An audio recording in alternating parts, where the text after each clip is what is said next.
Attention mga Filipino senior citizens, bilang paghahanda sa pagsasabatas sa Universal Social Pension, 1,000 piso ito na buwan ng pensyon. Well, dapat niyo pong malaman na bago kayo makasama dito, kailangan niyo munang magpa-rehistro. Yan ang ating pag-uusapan sa episode na ito.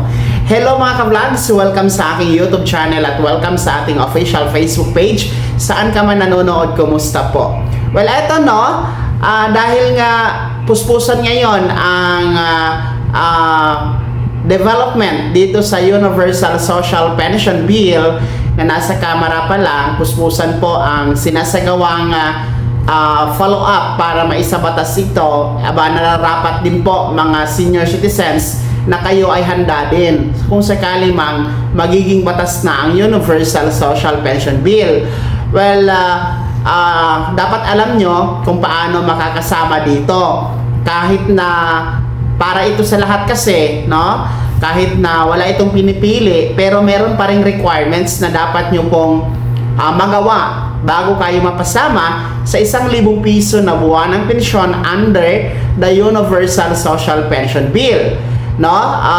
Una sa lahat, no? Ulitin ko, ang Universal Social Pension Bill ay para po ito sa pangkalahatan. Walang pinipili, mayaman, mahirap, may pensyon o wala, no?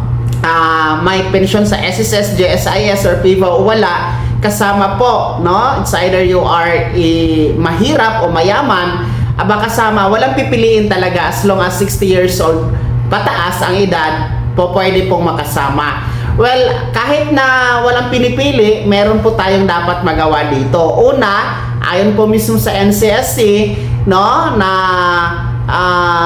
dapat po magrehistro kayo sa NCSC database. Ang NCSC po, ito po yung National Commission of Senior Citizens or NCSC. So meron silang database, online po ito, registration, na dapat po mapasama kayo sa kanilang database yung inyong mga impormasyon. Kahit na rehistrado na kayo sa DSWD, kahit na rehistrado na kayo sa OSCA, sa LSWD o sa LGU ninyo, iba pa rin po ang NCSC database registration, no?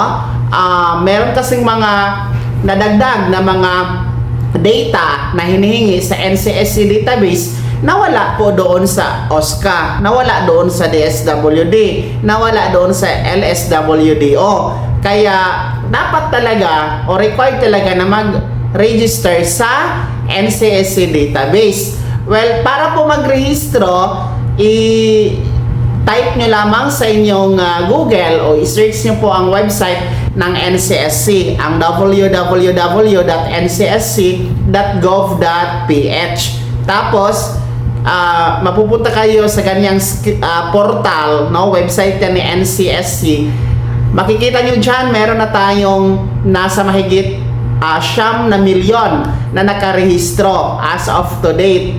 And patuloy pa po yan nadadagdagan kasi nga ang target po ng NCSC ay maparehistro ang nasa mahigit 12 million na mga senior citizens, mga ka-vlogs.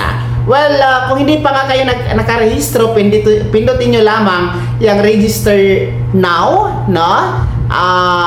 Pag pindot nyo yan, fill upan nyo lamang po yung mga impormasyon na kinakailangan.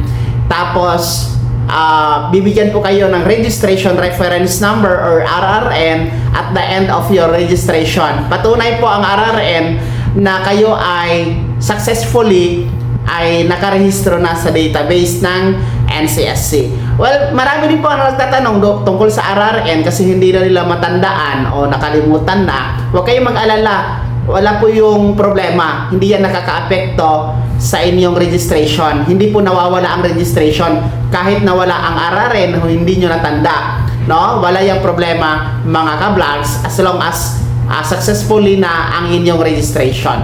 Well, balik tayo sa Universal Social Pension. No, para po talaga siguradong makasama kayo dito sakaling magiging batas, kailangan po magrehistro muna sa NCSC database. Simple lang po ang requirements, no?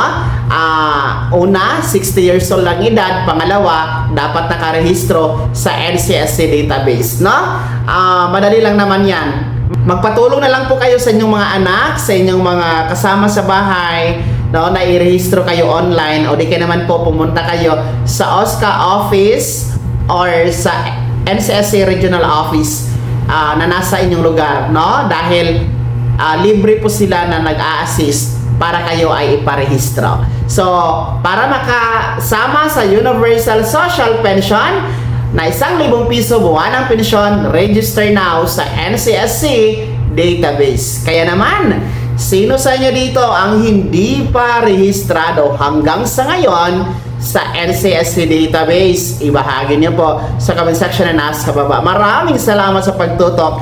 God bless. Mag-ingat mga ka-vlogs.